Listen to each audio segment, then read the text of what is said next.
ចាសូមគោរពជំរាបសួរនាងខ្ញុំឈ្មោះឆាវឆេងអេជាគ្រូបង្រៀនថ្នាក់ទី1នៅសាលាបឋមសិក្សាស្វ័យទាបស្រុកចំការលើខេត្តកំពង់ចាមចាថ្ងៃនេះនាងខ្ញុំនឹងលើកយកមុខវិជ្ជាគណិតវិទ្យាថ្នាក់ទី1មេរៀនទី4ចំនួន0ដល់10ចាចំណងជើងរងចំនួន9ចាចុះនៅក្នុងមេរៀននេះផងដែរគឺមានគោលបំណងឲ្យសិស្សចេះរាប់អាននិងសរសេរចំនួន9បានត្រឹមត្រូវនិងផ្សារភ្ជាប់នៅក្នុងជីវភាពរស់នៅប្រចាំថ្ងៃបានចាសួស្តីកូនៗទាំងអស់គ្នាចាកូនៗសុខសប្បាយជាទេចាចំណែកអ្នកគ្រូគឺសុខសប្បាយជាទេណាចាហើយអ្នកគ្រូសង្ឃឹមថាកូនៗក៏សុខសប្បាយដូចអ្នកគ្រូដែរចាជាពិសេសគឺកូនៗចាមានសុខភាពល្អរឹងមាំចាអញ្ចឹងដើម្បីឲ្យបានសុខភាពល្អរឹងមាំថាតើកូនត្រូវអនុវត្តទៅលើអ្វីខ្លះទៅចាអញ្ចឹងដើម្បីបានសុខភាពល្អរឹងមាំយើងត្រូវអនុវត្តទៅលើ3ចំណុចធំចាទី1ចាហូបស្អាតទី2ចាផឹកស្អាតទី3រស់នៅស្អាតចាជាពិសេសកូនកុំភ្លេចចាលាងដៃឲ្យបានញឹកញាប់ជាមួយនឹងសាប៊ូអាល់កុលឬក៏ចែលដើម្បីការពារជំងឺ COVID-19 និងជំងឺផ្សេងទៀតចាហើយឥឡូវនេះថាតើកូនទាំងអស់គ្នាបានត្រៀមរួចរាល់ហើយនៅដើម្បីរៀនជាមួយអ្នកគ្រូចាអញ្ចឹងសម្ភារៈដែលកូនបានចាត្រៀមសូមកូនយកមកដាក់នៅក្បែរខ្លួនកូនណាកូនណាចាដើម្បីអីគឺដើម្បីងាយស្រួលយកមកចូលរួមរៀនជាមួយអ្នកគ្រូពេលដែលអ្នកគ្រូបង្រៀនកូនសូមកូនទាំងអស់គ្នា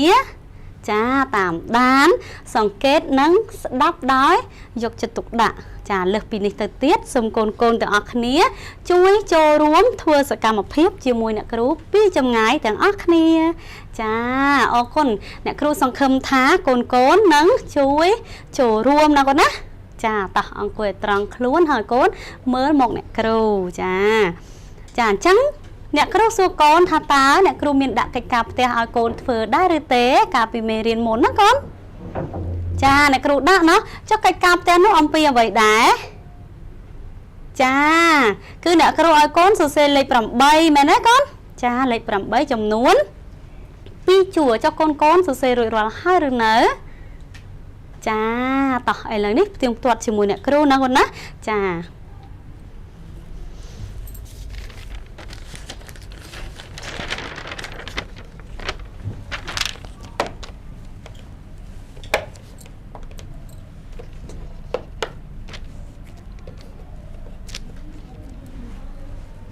ចាកូនទាំងអស់គ្នាចាចូលកូនក៏លេខមកមើលក្តារខៀនមើលនេះគឺជាចាកិច្ចការផ្ទះណាចាកំណែជាកំណែចាកំណែកិច្ចការផ្ទះកូនមើលថាតើនេះជាលេខប៉ុន្មានដែរចាជាលេខ8ចាអញ្ចឹង8មួយជួរកូនសរសេរចាដាក់នៅក្នុងសៀវភៅរបស់កូនមែនទេចានេះគឺលេខប៉ុន្មានដែរកូនចានេះកូនលេខ8ដែរអញ្ចឹង1ជួរទៀតចាទាំងអស់មានប៉ុន្មានជួរចាគឺ2ជួរហើយកូនបានសរសេរ2ជួរដូចដែលអ្នកគ្រូបង្ហាញកូនដែរឬទេចាកូនសរសេរដូចណាចាអូកូនបានអានឲ្យប៉ាម៉ាក់ឬក៏តាយាយបងកូនស្ដាប់ដែរឬទេចាកូនអានណាចាកូនកុំភ្លេចសរសេរហើយកូនត្រូវអានឲ្យពួកគាត់ស្ដាប់ផងណាកូនណាចាអរគុណច្រើនតោះកូនចាបិទសៀវភៅ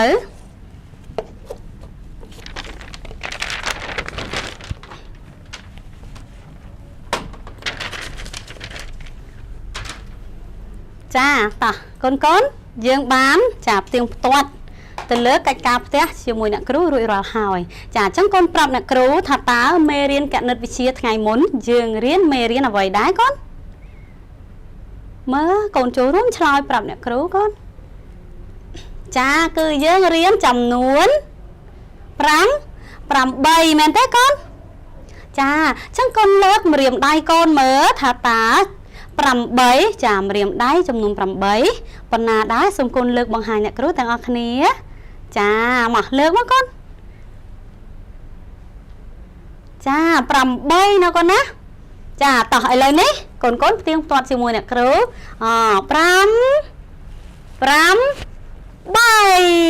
ចានេះគឺ8កូនលើក